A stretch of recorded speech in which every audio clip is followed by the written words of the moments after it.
Welcome, Venerable Jetsunma Tenzin Palmo. It's such an honor to be with you today, and we so appreciate you joining us.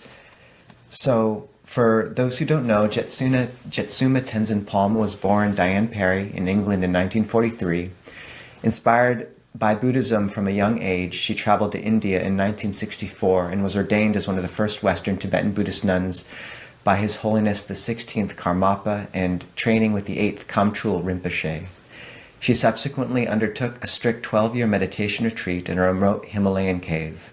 Returning from retreat in 1988, she began teaching internationally at the request of her late teacher. In the decade that followed, honoring his wish to establish a nunnery, she founded the Dongyu Gatsal Ling, which now houses over 100 nuns. Recognized for her spiritual accomplishments, she received the title of Jetsunma, Venerable Master, from the Rigpa Kagyu head in 2008, and continues working to promote female monasticism in Buddhism. Her 1998 biography, Cave in the Snow by Vicki McKenzie, is a must-read. And Venerable, we're just so grateful to have you take the time to be with us today. Thank you so much. So, we've listened to many of the interviews you've given, and I'm sure you've been approached with almost every question one can think of. But what I wanted to begin with is in some of the interviews you've given, you've spoken about Rigpa, the primordial awareness, bodhicitta, and of peeling the onion, so to speak, down to the most refined levels of awareness.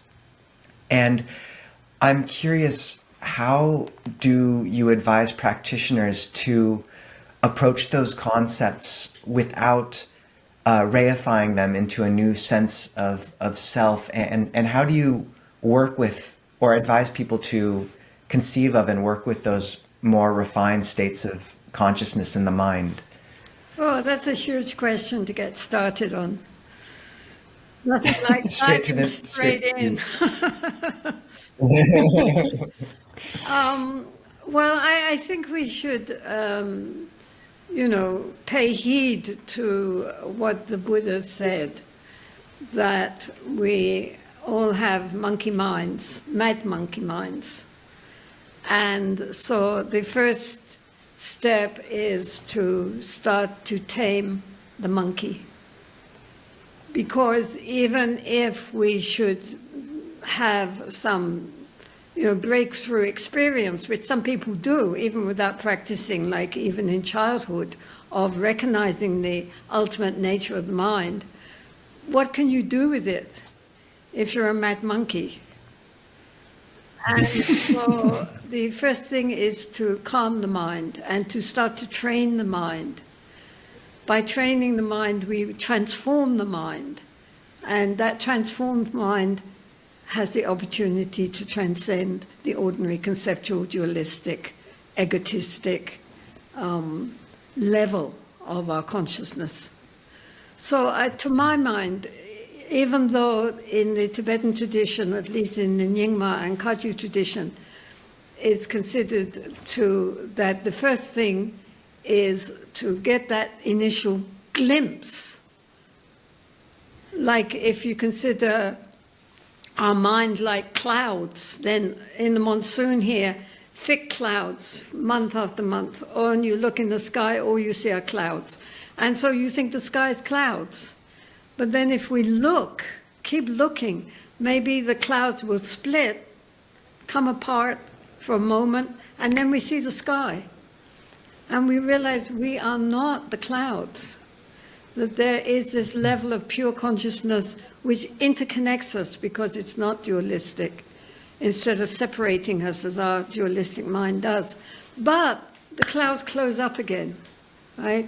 So the important thing, therefore, is to have a stable mind, a mind which is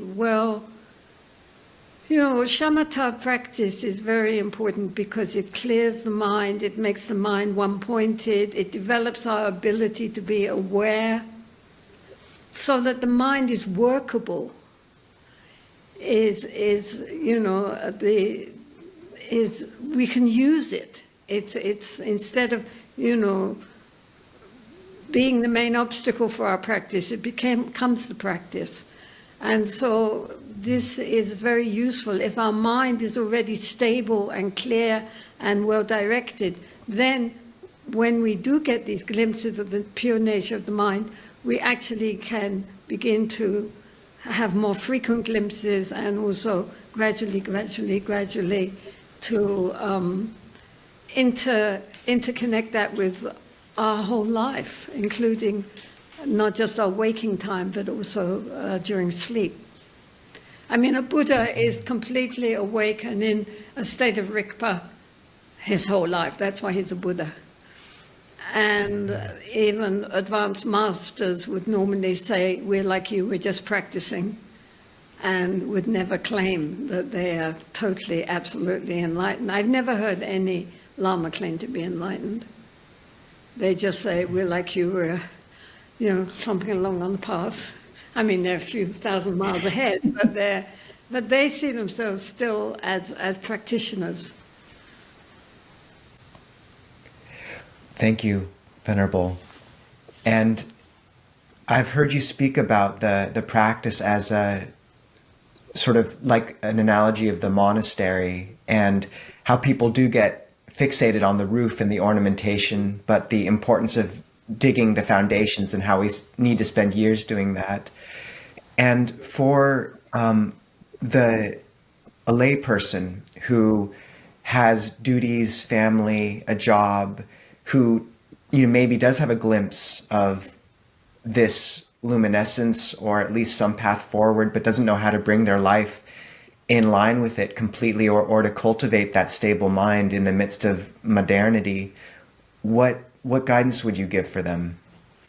Well, I mean, I really feel it's very important that we should not make a division between when we're doing formal sitting or reading a Dharma text or listening to a Dharma talk. That is Dharma.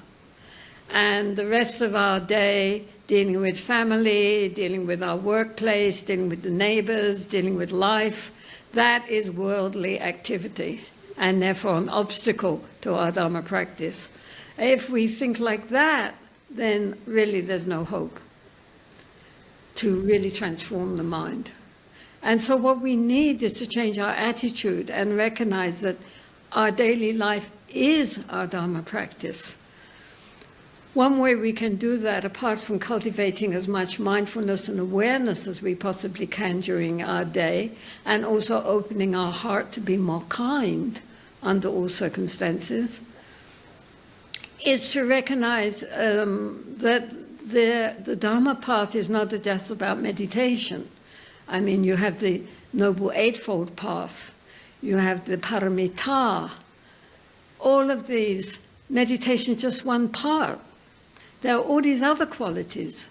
In the Paramita, for example, apart from ethics, basic ethics, which are extremely important, non-harming in all our conduct. There's also generosity, patience, a huge, useful quality to cultivate, and as well as, enthusiasm, enthusiastic effort, and just looking on everything which we are doing as the opportunity to cultivate the qualities of the heart, and not seeing even difficulties as an obstacle, but seeing them as an opportunity for practice. Then our whole life becomes, the means on the way. I mean, it's the path. When I first became Buddhist, one of my deepest gratitude to the Buddha was the fact that he showed a path. He didn't just say, well, this is how it is, get there. He showed a very clear path with all the techniques and methods for helping us to walk along in a meaningful manner. So this is the important thing, to recognize that, daily life is the practice. Venerable, that's fantastic advice. And just reorienting our attention from things which, might be very, very bright, and, people hear about Rigpa and you want it all the time. But coming back to practices in your most recent book, I believe, The Heroic Art, just all your teachings on the 37 practices of a bodhisattva, many of them really stuck out for me. Two which relate to what you've been talking about are actually numbers 2 and 3, which are number 2, to abandon my native land is the practice of a bodhisattva. And number 3, to rely on solitude is a practice of the bodhisattva. So how does one do those things without kind of reifying the act of separation and retreat and solitude as being the practice versus all these other aspects of daily life, like staying in one's own homeland, or not being in solitude but being with others? Well, the orthodox line is step number 1: leave your family, leave your village, leave your area, and go off and live up on the mountain. In fact, even in good old Tibet, very few people ever actually did that. Most they would do would be to join the local monastery, usually in their area.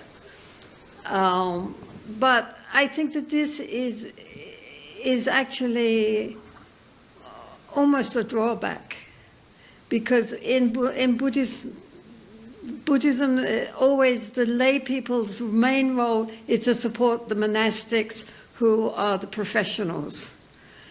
And their role mostly has been that of cultivating generosity and ethics, maybe. And I nowadays, in most audiences of Dharma audiences, both in the East and in the West, are lay people. The monastics are very less. And among those lay people, it's mostly women. And so if you took the women away, the Lama would be sitting up on his throne in a practically empty hall. And these women are not just devoted and sitting there, not understanding a word the Lama's saying, but having lots of devotion, as in a traditional form, because the Lama would be speaking in high language which nobody understood. These are highly educated women, often professional women. Yes, they have families, yes, they have responsibilities, but they are also very, very keen to be genuine Dharma practitioners. And so now we have to change the emphasis. Sometimes, yes, you can go into retreat, leave your home, go and do a short retreat somewhere. You breathe in, but you breathe out again. You're not always breathing in. You have to take what you've learned in your retreat and give it back to your family and your work colleagues and so forth. So the emphasis has changed a lot. Now it's not just that lay people are there to support the monastics. They themselves want to study. They themselves want to practice. They themselves want to transform their mind. And this is the time for it, actually.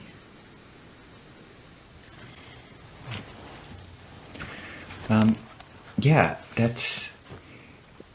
love that there are teachings both which are very practical for where we are, but then also these teachings for the times of retreat and learning about the schedule at your monastery, the Dongyu Gatsal Ling monastery, that when people first come, they have to spend a period of something at least like 6 years of serious study. But then at that point, there is an option, it sounds like, for some to go off and become yoginis, actually people who would just give their life. Is that perpetual retreat? Could you say anything about, we'll come back around to other practices, but what does life look like for someone who does fully give themselves to practice in that way, in that form? Well, in our nunnery, of course, we don't have, we're not up on a mountain.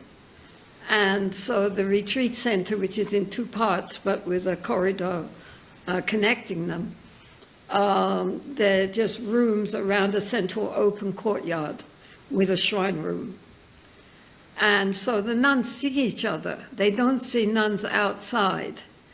I go and see them every 2 weeks, but normally most people don't go unless there's some kind of repairs and the maintenance crew have to go in or something like that. But normally they don't see outside. And then they would stay in their own rooms and close the door so that nobody sees them. Some of the nuns are doing just a 3-year retreat, but many of the nuns have taken a pledge for lifelong retreat. So that means basically that they stay inside. They come out every 3 years for a kind of break to see their friends and connect with their families, and they hang out for about a month, then they go back in. And, at a certain point, if they wanted to go outside, they could do so. I mean, if one takes the example of the Tokdens, the yogis in our monastery, who also are monks, even though they have dreadlocks and wear white skirts, at a certain point, they are regarded as being genuine, realized Tokdens yogis. And so then if they want to go out, like they accompany the Lama Khamtrul Rinpoche on his tours, and when there are special rituals, you might see them come out. So the young ones stay inside, but the older, more mature ones can go around. And of course, they come to our nunnery to teach the nuns in retreat. I mean, our nuns in retreat are being taught by the yogis. So at a certain point, you're given the opportunity to, participate more with other people. One of our yogis was always there. Anybody could go to see him any time. You go because you just wanted to gossip about what's happening in the world, or to ask him for prayers for a sick relative, or to give you, a pointing out instruction on the nature of the mind. I mean, he was there for everybody, like somebody's favorite grandfather. So it doesn't mean that they're always forever going to stay enclosed. But I always say it's like if you have a cake, cake mixture, and you put it in the oven, and then that cake mixture very soon will rise. And then if we think, oh, look, it's cooked, and we take it out, inside it's not cooked. It's all gooey. And then it will just collapse and be disgusting, worse than before. But if we leave the cake in the hot oven until it's cooked all the way through, then when we take it out, it doesn't lose its shape or course. And it's very nourishing and delicious. So that's the point, that they keep them in the retreat. Some of our nuns have been in retreat now nearly 15 years. And they will stay in there until their teachers, the Tokdens, decide they're fully cooked, however long that takes. Thank you, Venerable. And I love that analogy, and I'm not sure how cooked I am yet. I do brown. At least on the outside. Yeah. And I wanted to also ask, I think some of us hear about these retreats and yours or theirs, and we just don't, in a Thai forest narrative, one might say one enters, kind of sinks into these or moves into these deeper states of concentration, then contemplates the body and lets go of the khandhas a bit or something like that. Can you give us a glimpse of any kind into what someone's doing in that room? Like, what's the cooking process? What does that mean, if we can ask? Well, it's a little complicated because, of course, they do many different practices at different times. But the main emphasis, once they get into real training, are what are called the 6 dharmas or 6 yogas of Naropa, of which the most well-known is that of inner heat,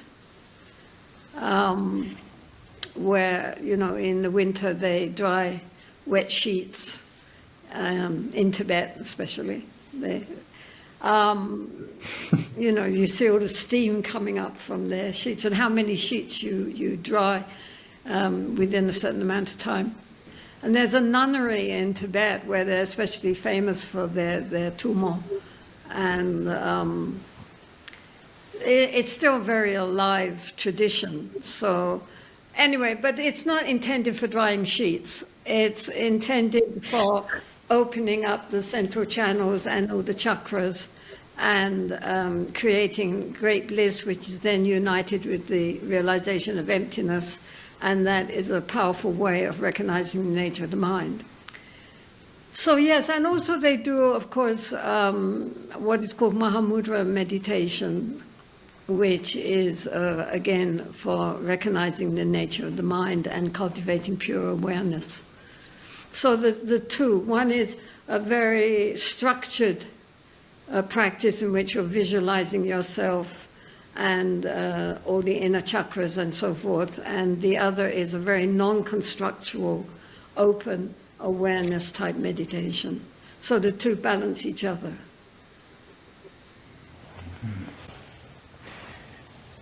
Venerable, I had heard that it's been a while since I read Cave in the Snow, but I was just told recently that there was a period when you came out of one of your periods of retreat that someone was surprised that you were so able to just integrate back into society. It's like, I know I've met people who've been on retreat for periods of time, not as long as you, but who kind of forget how to interact, and their kind of social muscles have atrophied over the years of solitude. But how have you done this, kind of to go from solitude to interaction and not have that be such a sudden and such a break of practice? I think the point is that if one is just, aware of whatever is happening at the time when it's happening, then whether you're by yourself or with others, it doesn't matter, because the awareness is just awareness.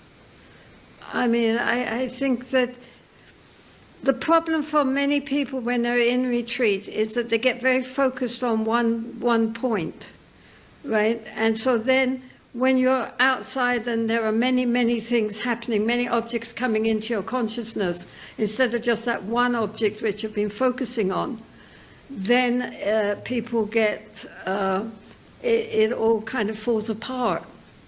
Whereas if you have just open awareness, open clarity of whatever happens at the time to come into consciousness, just being aware of it, then it doesn't really make such a hiatus between being in silence and solitude and being with others. Because the awareness is the same. Does that make sense? Do you feel that even... That does make sense. Do you feel that your time in solitude, your time actually cultivating that and immersing yourself in that form of awareness, this spacious awareness, when you're by yourself, that it actually did help you when you came out and were in more social roles? Did you find that you had actually not atrophied your social skills, but were actually able to interact on a different level of some sort? Yeah, it didn't seem to me to be that much different, because, as I say, if you are in a state of open awareness, then whatever appears is simply what is appearing at that point. So I didn't even think about it, after I left Lahu. Oh, there you are. You're back. After I left Lahore, then I went on pilgrimage to South India, and that was also very inspiring. And but I wasn't really thinking about, oh, now I'm not in solitude anymore. Now I'm with all these people and all these thousands of crowds of people in temples down south. It's just what is. I don't want to sound pretentious, but I mean, it's, whatever it is what we are aware of at that particular point. So, I didn't see it as being that different, really. Other people said, oh, it's so amazing, you're so sociable considering, but I don't know. It didn't seem to me that it was that much of a difference. Thank you, Venerable. I wanted to, in terms of looking at the changing of conditions and just One thing navigating them. Can I just say one thing? When you're in a Please. retreat, you're taking all sentient beings with you. So you're never really in isolation. First of all, you have all the Buddhas and Bodhisattvas. It got very crowded in the cave. You have all the Buddhas and Bodhisattvas of the universe. Then you have all sentient beings, likewise, who are practicing along with you. So it actually got quite crowded in there. And it wasn't really that much difference when I came out and met the actual people that I'd been practicing with for so many years. Can you explain that, Venerable? What do you mean by those in the cave with you? How are they in there with you during retreat?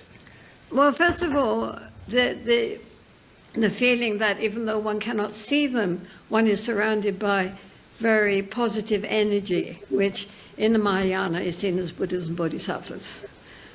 That positive energy from the universe is all around us, the Dhammakaya. And at the same time, when one is practicing on behalf of all the other sentient beings, so that one is like their representative, right? They don't know how to do this practice, one is doing it on their behalf. So all these beings, not just human beings, but animals and insects and birds and fish and everything, are likewise imagined as practicing along with us. And so therefore, as I say, sometimes it could get quite crowded in there. All sentient beings and all Buddhas and Bodhisattvas, all of us, the cave becomes vast, right? We were glad we were there with you then, Venerable. And speaking about this way of thinking of the path and just such a vast view and vision, I find growing up in a Western context, thinking about the broader storyline of rebirth. And I mean, I know I'm in theravada robes this lifetime, but I don't know exactly what my path has been or where it will be going. And I know you've spoken, and I realize this is personal, and please don't feel obligated to delve deeper into it than you want to, but you've spoken about some determination to move through rebirths in a female body in order to move towards awakening in that form. And I'm just curious, what advice would you give to us who are new into this faith and into seeing the cave as filled and as our lifetime as part of a series? How do we conceive of our path, and how do you conceive of yours? Say that last bit again. How do we conceive of our path through lifetimes, and how do you conceive of yours? Well, of course, in the ultimate nature of the mind, there's no male or female. We all know that. Our Buddha nature has no gender, obviously. But in the meantime, on a relative level, there has always been in Buddhism a big distinction between a male birth and a female birth. And traditionally, most of the opportunities were given to the male birth, and not much was given for the female. That's why I vowed to stay female, because, we really need to equalize this a bit more, and to prove that a female body is every bit as efficacious as the male body. There's no difference. The difference is in lack of opportunity for study and practice and support that the females, even nuns, have compared with monks, and even in the West, where most of the sponsors are female women, they tend to donate more for the male authority figures than they do for the female. I mean, it's one of the ironies that the women do not like to support the monks more than they would support nuns, as you know, like Thailand. And so I thought, okay, then the only thing to do is not to pray to have a male rebirth, but to pray to continually come back now in a female rebirth and to do what we can to raise the status for females so that, they have equal opportunities. Not that we're trying to take over from the males, so that would be just as bad, but that they all have equal rights and equal opportunities for practicing the path. That's the important thing.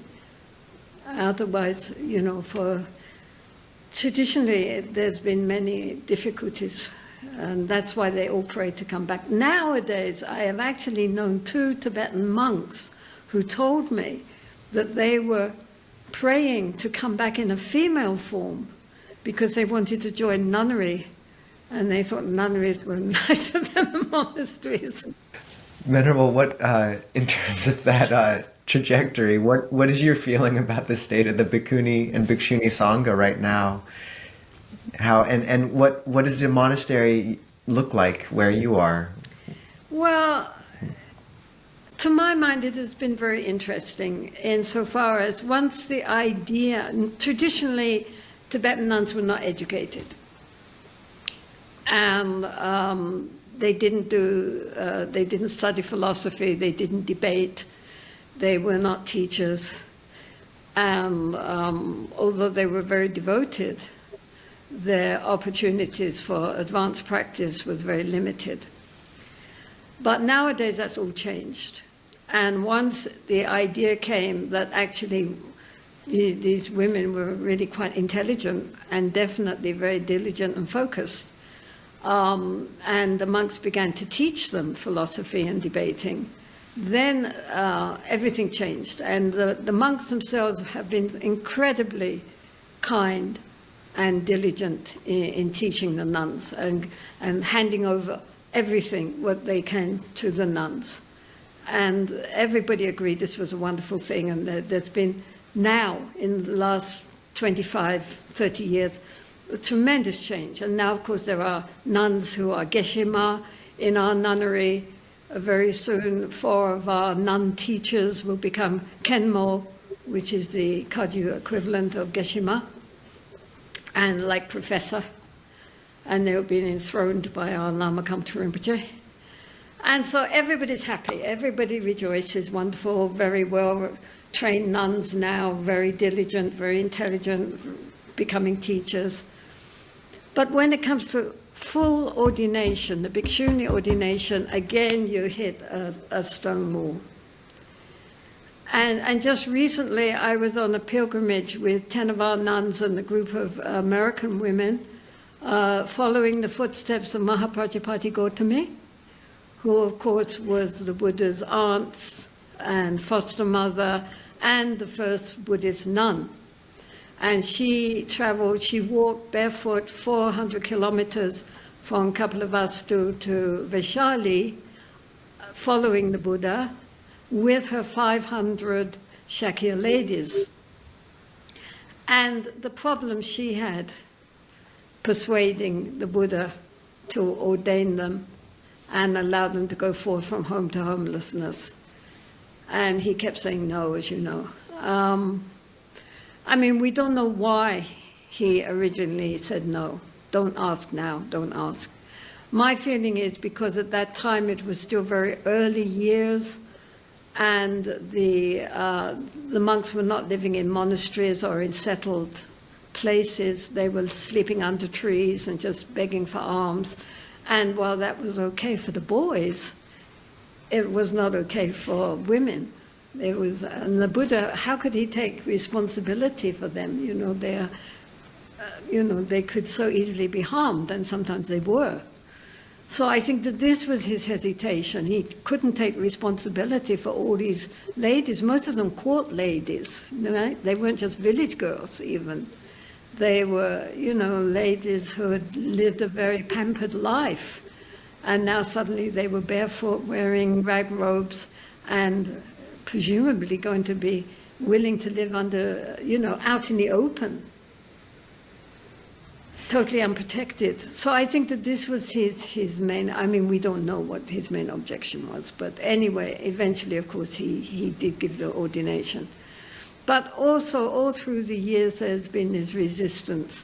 In the 8th century, when Padmasambhava and Shantarakshita in Tibet invited monks from India to come over to establish a monastic order, they didn't invite nuns. Even though there were nuns in India still in those days, very much so, even in Nalanda University. But they're never mentioned, and they didn't invite the nuns. So the objection in Tibet is that there is no nuns' lineage. It got cut off, and only a Buddha can bring it back, so we have to wait for Maitreya Buddha to come. But the argument with that is that the Buddha said, first of all, that the lineage, the ordination lineage for monks and nuns is the same. It's called Chikpa. And that therefore, if there's a monk's lineage still going, then that can be transferred for the nuns. The nuns don't, it's not a separate lineage for them. And for example, if you're a monk and you become a female, you don't have to be reordained as a nun. You just have to move into a nunnery.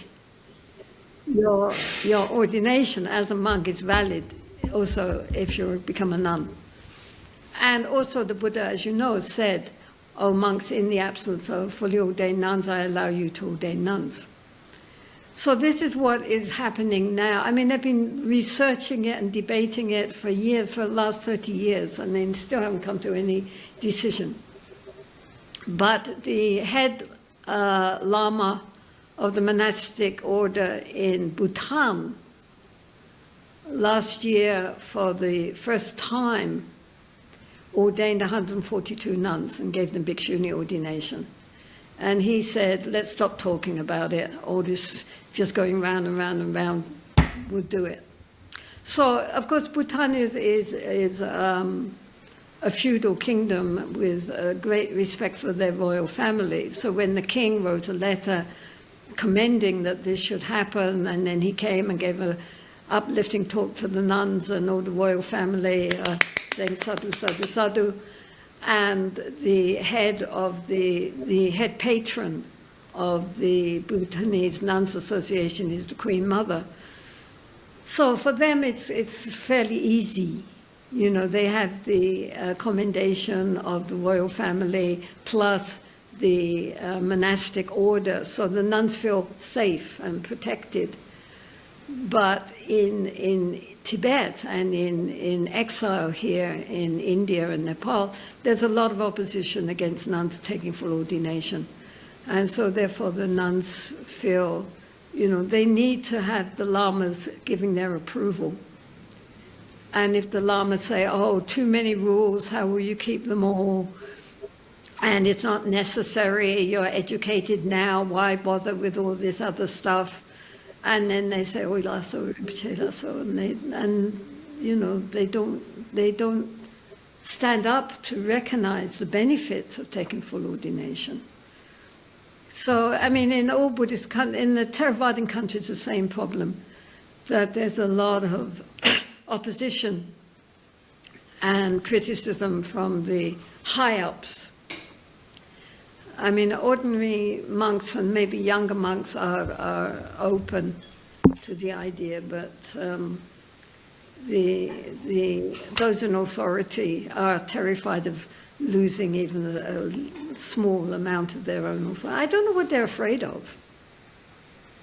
I mean, fully ordained nuns only enhances the Sangha. It's not like they're taking over anything from the monks. The monks, even in Vinaya, are always going to be above the nuns.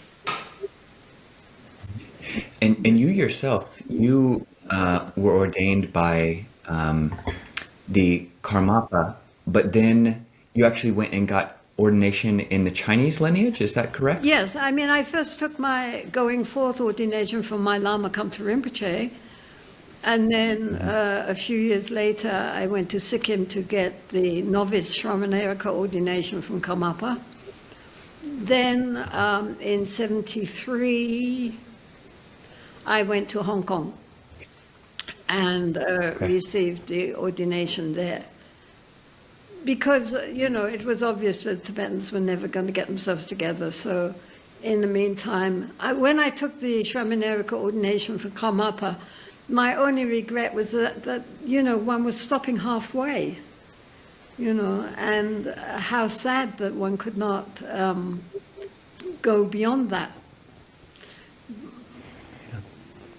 In the Mahayana, of course, in Hong Kong and China and Vietnam, Korea, where they have always had, since early times, a Bhikshuni ordination, you can see that the nuns there have a sort of confidence. They're well educated, they're very confident, they start a lot of social projects, like they run state-of-the-art hospitals, universities, old age people's homes, orphanages. They're much more outgoing, much more engaged with society, as well as being Dharma teachers and running retreat centers and so forth. So they're much more active. I think it can't be a coincidence that the output of the nuns is reflected by the level of their ordination. So the Tibetans are kind of halfway, because at least they're novices. And then you go to the theravada, where they're not even novices. And therefore, they really don't have much input into society in the way that they could and should.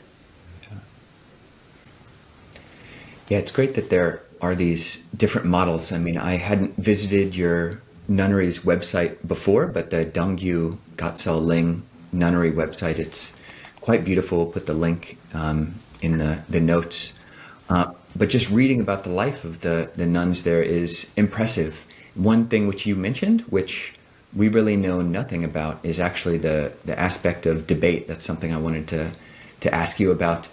Because, I mean, we're talking about the nature of mind and, finding ways to just keep nurturing and coming back to this more spacious awareness.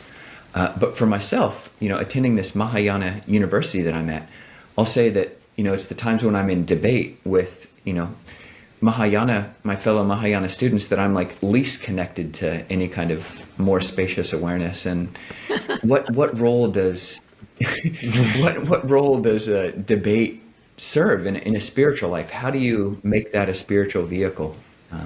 It sounds like the nuns spend a lot of time doing that. Well, of course, we don't spend as much time as certain other traditions like Gelugpa, but they do a couple of hours every day. It's a method of learning and clearing our view based on how it used to be in the big monastic colleges in India, like Nalanda, Vikramasila, and so forth. The idea is that you study a certain, verses of a text, and then you go away and you debate them. Somebody puts a certain thesis to you, and you have to defend your own thesis. And this is a way of clarifying your views and seeing whether your views are in conformity with what is established as being right view. And so it sharpens the mind. It makes the mind very sharp. I agree. It's probably not a time for practicing open awareness, but it is a time for being very, very clear and being very sure of what you're saying and how to defend what you're saying. So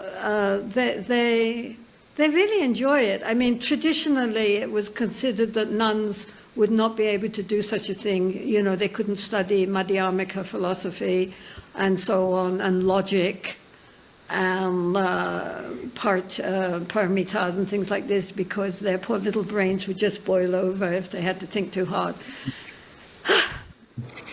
But once they started being allowed to study and were being taught, then people realized actually they're very, very bright.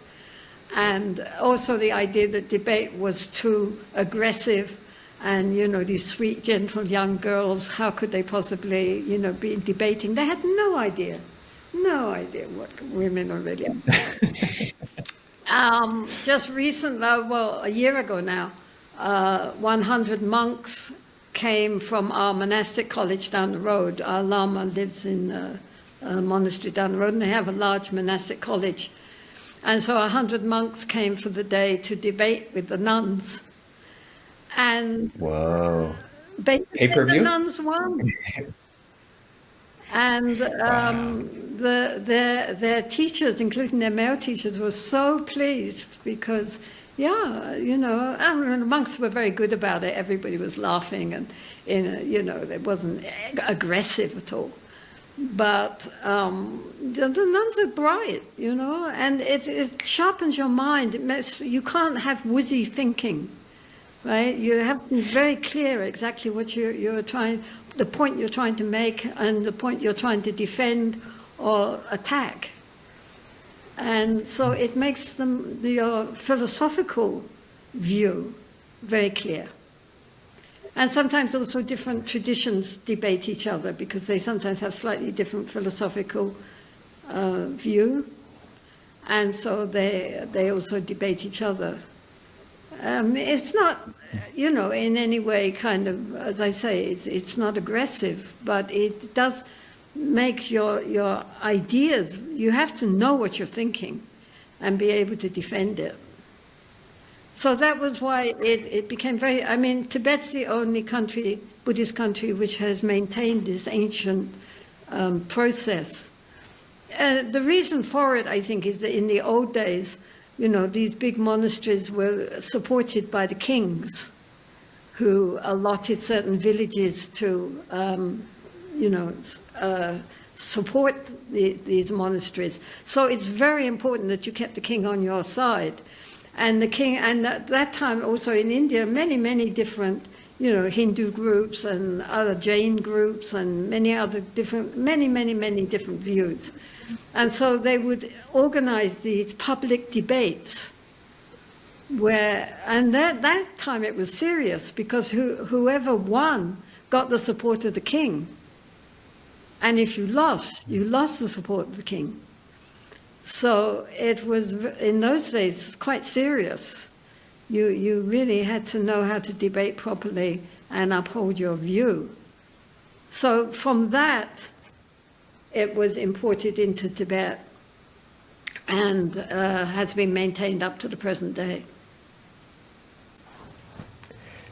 Thank you, Venerable. And speaking about this sort of more, I guess you could call it a left brain side of the tradition with debate, one really interesting counterpart, and perhaps it's not accurate to characterize it as a counterpart, but a really fascinating supplement is the focus in the tradition on the Buddhas and Bodhisattvas, these, you know, variegated universe of green Tara and the other Taras and Manjushri, and basically all those companions you had with you in the cave. And I'm curious if you had, how should a Westerner, you know, just come to this realm, conceive of those? Are they just incarnations of the Dharmakaya? Are these real beings? And is, you know, for example, does a mantra hold power in its form, in and of itself, or is it the intention that matters? Those are big questions for the 2 minutes which we have you for, but perhaps you could give it a try. Well, I mean, I think in the Mahayana, it came more and more obvious that the universe is alive. and that this aliveness consists of, what can I say, of compassion and wisdom and luminosity, and at the same time emptiness. Emptiness in the sense you can't grasp it, you can't hold it and say it's mine. And so this enormous potentiality of the universe, the whole where we live is not empty in the sense of nothing is there, but it's filled with intelligence. And so this intelligence was called then Buddhism Bodhisattvas. And as with, I mean, to my mind, it's a bit like a huge government office. You know, if you have a tax problem, you write to the tax department. You don't write to the Prime Minister. And so if you want to study and pass your exams, you supplicate Manjushri, who's the Bodhisattva of wisdom. If you have a health problem, you have a discussion with White Tara, and and so forth. So there are many bodhisattvas and Buddhas who have specific roles to play. Of course, it's always many stories about how you're supplicating the wrong Buddha and it didn't matter anyway because they're all one in the Dharmakaya. It's only our mind which separates them into being different entities. Of course, they are all reflections of our own innate Buddha nature. Our relative dualistic mind thinks outside, inside. Are they real? Are they not real? Somebody asked, a Westerner, of course, asked a Lama, okay, if you tell me to practice Tara, then I will, Rinpoche. But answer me one question. Is Tara real? Does Tara really exist? And the Lama thought, and then he smiled and said, Tara knows she does not really exist. Oh, it's a great answer. Yeah. Venerable, thank you so much for your time and your wisdom. One of the insights in this 8 verses for training the mind, which you also touch on in your recent book, The Heroic Heart, is whenever in the company of others, may I view myself as the lowest amongst all. And I just have to say that in your company, it's easy. You're such a good teacher and really good, fantastic example of a monastic who's been in robes for longer than we've been alive, and yet just as a sterling human. Venerable, just as perhaps a final question, how can, if any of our community members would like to support you in what you're doing there, how can they contact or get in touch? Well, we have a website. We have 2 websites. We have 2 websites. One is tenzin.palmo.com and another one is dglnunnery.com. And people are very welcome to sponsor a nun. If they sponsor a nun, they will get a specific nun and a photo, and she will send a card at Losar, New Year. And the nuns are always very happy to hear from their sponsors. And it costs $1 per day. And will that be we'll put these websites in the show notes for everyone to tap into, but is that just through the monastery website or a Tibetan Nuns Project, or? Through the DGL Nunnery website, there's a donation Great. area where people can access all the different kinds of donations they can do.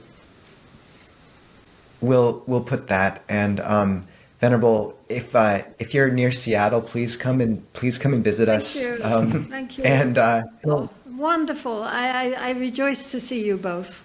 Thank you so much for inviting me, and truly may all your Dharma projects flourish like the full glowing moon. Venerable, we're so grateful. Thank you so much, and thank you. Thank you, thank you, thank you. Sadhu, sadhu, sadhu.